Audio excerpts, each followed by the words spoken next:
TV అనమాట. సరే అట్టి చెట్ల దగ్గర కూర్చొని నేను సిగరెట్ తాగుతాను అనమాట. అభినందలాగా నేను కూడా అంటున్నాను అనమాట. అంటే మా చెల్లి వచ్చిందిరా, నాకు ఇద్దరు చెల్లెళ్ళు. మా చెల్లి వచ్చి అన్నయ్య సిగరెట్ తాగుతున్నావుగా నువ్వు నాన్న చెబుతా ఉన్నాను. సరే ఇంక నేనేం చేసా, ఎట్లా దెబ్బలు తప్పించుకోవాలి. మా చెల్లికి బాదంకాయలు అంటే ఇష్టం. అరే నాన్న నీ బాదంకాయలు తెచ్చిస్తావు, నువ్వు నాన్నకి చెప్పమాక అని చెప్పి. సరే సరే డాడీ చెప్పలే, నాన్నకి చెప్పను నేను. సరే నువ్వు బాదంకాయలు తీసుకురా అంది. సరే బాదంకాయలు తీసుకొచ్చి ఇచ్చా, తినింది. తిన్న తర్వాత సాయంత్రం నాన్న అన్నయ్య లేదు రట్టి చెట్ల దగ్గర కూర్చొని సిగరెట్లు అవుతున్నాడు నాన్న అని చెప్పింది. ఇంకా నాకు చూడు ఇంకా అసలు మామూలుగా కట్ట కొడతాడో ఈ మా నాన్న అనుకున్నా. సరే మా నాన్న పిలిచాడు, అరే రారా డేవిడ్ అన్నాడు. అసలు ఆల్రెడీ విషయం తెలిసిపోయిందిగా భయపడతా వెళ్ళి మామూలుగా వెళ్ళా.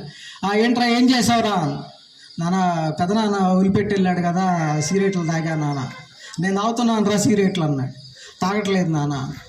మరి మంచిదైతే నేనే తాగేవాడిని కదరా, అవి తాగకూడదు, ఎప్పుడు జీవితంలో తాగమాకు అని చెప్పాడు ఆ రోజు నాన్న. పడతాడు అనుకున్నాను, బాగా భయపడిపోయా. అసలు నేను అయిపోయా ఈరోజు నాన్న చేతిలో అనుకున్నాం. కానీ అంటే ఆయన కొట్టకుండా నేను తాగట్లేదు కదా, మంచిదైతే నేనే తాగేవాడిని కదా, నేను తాగట్లేదు కాబట్టి నువ్వు కూడా తాగమాకు, జీవితంలో ఎప్పుడు తాగమాకు, అది బ్యాడ్ హ్యాబిట్ అని ఆ రోజు నాన్నగారు చెప్పారనమాట. అంటే ఈ విషయం ఎందుకు చెప్తున్నానంటే, నేను పెద్దవాళ్ళుగా మనం ఏదైతే చేస్తామో పిల్లలకి అదే మైండ్లో పడిపోతుంది మనకి. సో కాబట్టి we must be very vigilant. ఈ పేరెంటింగ్ చేసే విధానంలో తల్లిదండ్రులుగా చాలా జాగ్రత్తగా ఉండాలి. మనం జాగ్రత్తగా ఉన్నప్పుడే పిల్లలు ఒక ప్రయోజకులుగా మనం చేయగలుగుతూ ఉంటాం అనమాట. సో కాబట్టి మరి ఇప్పటికే కాలాతీతం అయిపోయింది.